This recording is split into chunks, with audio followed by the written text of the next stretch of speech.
There is nothing that the individuals at that satirical magazine did that justified in any way the kind of violence that we saw in Paris last week. None.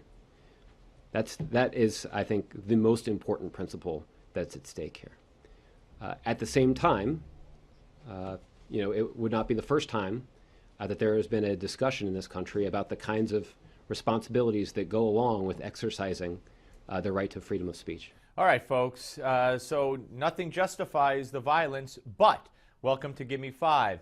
I got to tell you, the question raised 2 days ago to Josh Earnest was based on what Jay Carney had to say in 2012, where he took the magazine, Charlie, in question, took the magazine in question to task for what they printed at the time, the Muhammad cartoons. It was in the context of the Benghazi and that supposed documentary that they believed at the time led to the Benghazi attacks. And Carney took the magazine to task. And now Josh Earnest is basically doing the same thing. I mean, didn't the president pound his chest, free speech, free speech? But he doesn't want you to do it. He doesn't want you to utilize your free speech rights if it offends certain people. Watch. And in the scenario, or in the circumstances in which my predecessor was talking about this issue, there was a genuine concern that the publication of some of those materials could put Americans abroad at risk, including American soldiers at risk. And that is something that the Commander-in-Chief takes very seriously. And the President and his spokesman was not then and will not now be shy about expressing a view or taking the steps that are necessary to try to advocate for the safety and security of our men and women in uniform.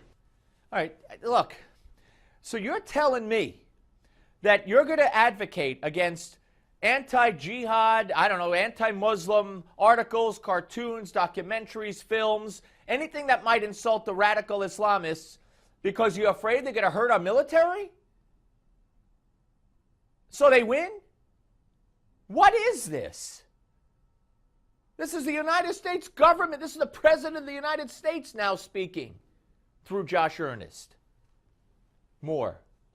But advocating and taking steps to protect American service personnel is different than criticizing or raising questions about the judgment underlying any satirical expression, be it to mock Islam or Christianity or Judaism or anything else.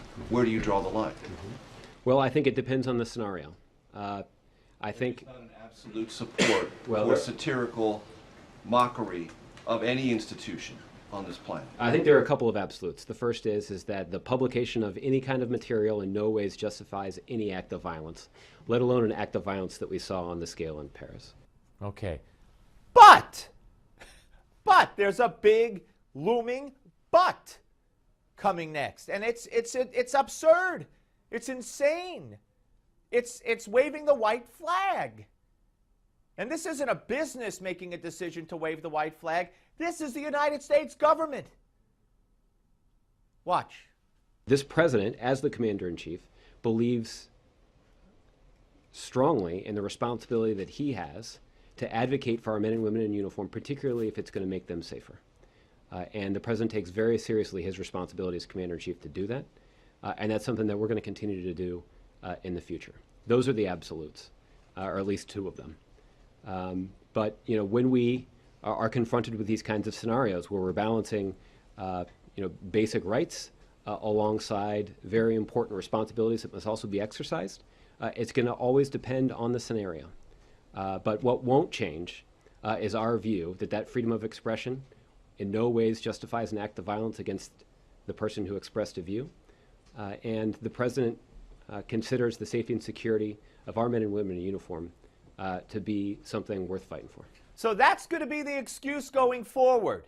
You can't air that movie, you can't write that article, you can't print that cartoon because it's going to harm our men and women in uniform and put them in jeopardy. That's what they're going to be that's their fallback argument now. What have we come to on the Steve Malzberg Show?